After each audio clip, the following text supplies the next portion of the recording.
ഈ മഴവെള്ളം കുറയുന്നതോടും ഇതൊക്കെ കംപ്ലീറ്റ് വെള്ളമായിരുന്നല്ലോ. ആ വെള്ളം മഴ കുറഞ്ഞ സ്ഥിതിക്ക് കുറച്ച് ഒരുപാട് നമ്മൾക്കിപ്പോൾ എനിക്ക് തോന്നുന്നു കാണാൻ സാധിക്കുന്നുണ്ട്. അപ്പോൾ ഇനി കുറച്ച് കൂടുതൽ JCB കൊണ്ടുവന്നിട്ട് നമ്മൾ കടാവ ഡോഗ്സ്, ഡൽഹിയിൽ നിന്ന് നാളെ കടാവ ഡോഗ്സ് എത്തിയിട്ടുണ്ട്. കേരള പോലീസിന് 2 ഡോഗ് സിക്കായിരുന്നു, അതും തിരിച്ചു വന്നു. അപ്പോൾ നമുക്ക് 7 കടാവ ഡോഗ്സ് ഉണ്ട്. പരമാവധി ഏരിയ മുഴുവൻ പരിശോധിക്കാം. കാരണം മഴവെള്ളം കുറയുന്നതോറും നമുക്ക് കുറച്ച് കൂടുതൽ സാധ്യത ഉണ്ട്. എന്തായാലും ആ പരിശോധന തുടരുക തന്നെയാണ്. തീർച്ചയായും തുടരുക തന്നെ ചെയ്യും. ഒരു ഘട്ടത്തിൽ പോലും ഇത്തരത്തിൽ വാർത്തകളൊക്കെ ഈ പരിശോധനകൾ കുറഞ്ഞു എന്ന തരത്തിലുള്ള ആളുകളുടെ പ്രതികരണങ്ങളൊക്കെ ഒരു ഭാഗത്ത് വന്നുകൊണ്ട് അതൊക്കെ തെറ്റായൊരു പ്രചരണമല്ലേ? നമ്മൾ ഈ കാണാൻ സാധിക്കും മാക്സിമം നമ്മൾ ട്രൈ ചെയ്തുകൊണ്ടിരിക്കുക. അപ്പോൾ ഈ കാലാവസ്ഥ കുറച്ചുകൂടി അനുകൂലമായതുകൊണ്ട് കുറച്ചുകൂടി നമ്മൾ സ്ട്രോങ് ആയിട്ട് തന്നെ എല്ലാ സ്ഥലത്തും വരും. ജനങ്ങൾക്ക് ഒരു ബുദ്ധിമുട്ടില്ലാത്ത രീതിയിൽ നമ്മൾ തടയും. തീർച്ചയായും കൂടുതൽ ഉദ്യോഗസ്ഥർ, അതായത് പൂർണ്ണമായി അദ്ദേഹം പറയുന്നത് കുറേ ഉദ്യോഗസ്ഥർക്ക് ഈ ഒരാഴ്ചക്കാലം നീണ്ടുനിന്ന ഒരു ബുദ്ധിമുട്ട് അവർക്ക് അനുഭവപ്പെട്ടിരുന്നു. അത് അവർ ഈ ദുസ്സഹമായ പ്രദേശത്ത് ദുസ്സഹമായ സാഹചര്യത്തിലാണ് അവർ ജോലി ചെയ്യുന്നത്. അതുകൊണ്ട് തന്നെ ആ ഉദ്യോഗസ്ഥർ, ഫയർഫോഴ്സ് അടക്കമുള്ള ആ ഉദ്യോഗസ്ഥർ ടേൺ മാറി പുതിയ ഉദ്യോഗസ്ഥർ കടന്നു വന്നിട്ടുണ്ട്. പോലീസ് അടക്കമുള്ള ആളുകൾക്കും അത്തരത്തിൽ ടേൺ ഉണ്ട്.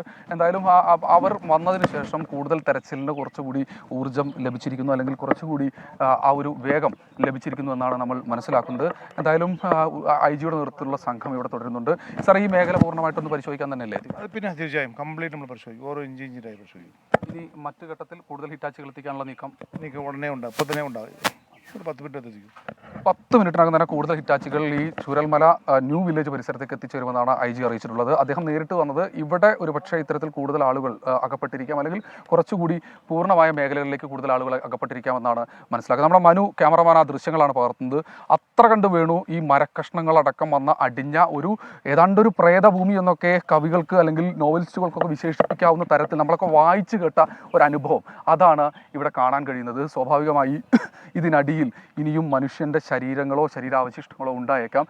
ദൗർഭാഗ്യവശാൽ പറയുകയാണ്, ജീവനോടെ എന്തായാലും കിട്ടാനുള്ള സാധ്യതയില്ല എന്ന് എല്ലാവരും തന്നെ പറയുന്നുണ്ട്. പക്ഷേ ഉറ്റവർക്ക് അവരെ അവസാനമായൊരു നോക്ക് കാണാൻ, അല്ലെങ്കിൽ അവർ ഇങ്ങനെ ഒരു വേദനയിൽ ഒരു അവസാനമായൊരു നോക്ക് കാണാൻ കഴിയുന്നു എന്നത് എന്തായാലും അവരെ സംബന്ധിച്ചിടത്തോളം ഒരു പരിധിവരെ ആശ്വാസകരമായ കാര്യമാണ്.